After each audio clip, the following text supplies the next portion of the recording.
Hey, what's going on, everybody? Good morning. Welcome back to the channel. I got some more NBA player props for y'all here today on PrizePicks.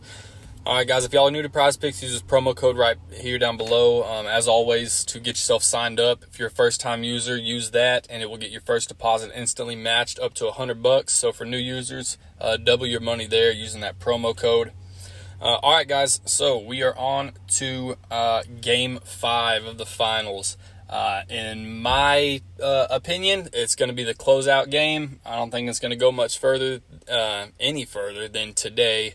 As much as I hate to say that, like I said, from the get-go, I wanted to see Game 7. You know, of course we wanted to, but I really wanted to see the Heat take it in 7. It would have been perfect. Cinderella story, but I just don't see it happening, man. Denver is absolutely on a mission, and they've been doing a good job, so they deserve what they get. But, you know, hey, also, last video, man, we finally got back on track. We finally started again. We cashed both of the videos that we gave out for the last game. We went Bam over his PR, and it was a bit of a sweat, but we barely cleared that one, but cleared it nonetheless. And then we took Jamal Murray's assist, cleared that pretty easily. So it feels good, make a little bit of money back right here to close out the season. Like I said, you know, hopefully we can keep that streak continued through tonight. So I got 2 plays for y'all, one from each team. We'll take a look at it real quick. First play, let's start with Miami, and it's going to be Jimmy Butler. You know, Miami's been our toughest team to pick from the entire postseason. Consistency's not always there. Bam's consistency has been there. I think you could look at his PR again. But I'm going to go Jimmy Butler, and I think you could look at field goals attempts right here. Set at 20.5. He does only, this is like a situational thing, right? So you can't really look at stats to back this up. You just got to look at what's on the line today. And what's on the line is their season and a potential ring, and elimination. And all of these things accumulate together and I think create the perfect formula for Jimmy Butler shooting the ball a shit ton. So he only goes over this number one time this series. Right here in Game 3, he goes over it with 24. The rest, he falls short, 14, 19, 17. You know, against Boston, we see that number raise up a little more consistently.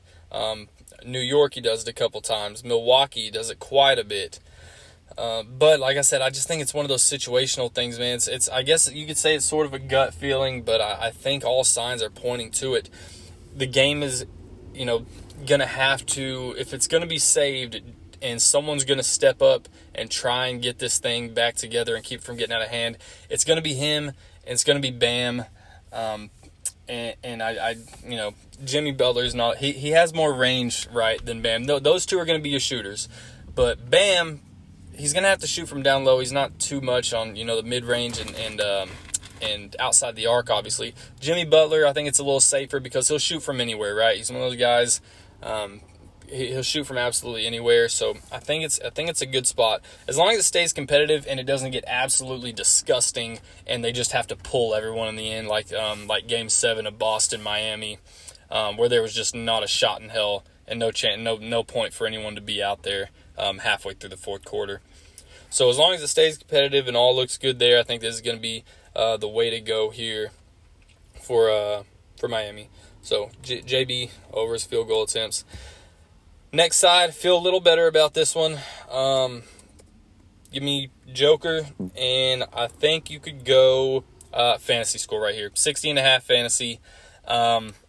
Again, this one, I feel he's going to have a huge closeout game, right? So in order for me to back this up and make this make sense, we need to be in agreement that this is probably a closeout game, right? So if that's the case, Joker steps up and he closes out series. When he decides, you know, the series is to be closed out, he always clears this number in closeout games this postseason, right? So take a look back at Minnesota, starting with Minnesota here, right? Minnesota in Game 5, he closes it out with 76.4 fantasy score. Phoenix closes it out in Game 6 with 72 fantasy score. LA close out in Game 4 with 75.3 fantasy score. So when he is due for a monster game, we can typically expect the series to close out. So, but like I said, if you think that Miami takes this one, then maybe you don't go this way. Maybe you look at something else. Maybe you could go back to Jamal Murray over 8 assists. Maybe that's something you could look at there. Maybe some first half props. But in my opinion, if we're going to say Denver closes this thing out, which I think almost everyone is in agreement of, I think this is a safe bet to go right here with Joker over 60.5 fantasy, just because of the track record. And this is something he could easily get in 3 quarters, 3.5 quarters. So, there's that as well. So even if there is a blowout, he could still get this. So, but this is going to be the 2 picks right here today, guys. Anyways, let me know what y'all think. I really like these picks. Stand behind them. Like I said, will we have another NBA video? I think from here I will probably translate over to WNBA and dabble in that and see what we got. Excited for NFL season to come up, man. It's going to be so fun. But like I said, let me know what y'all think about these plays. Like the video, sub to the channel, more videos coming. Thanks, guys. Let's cash. Later.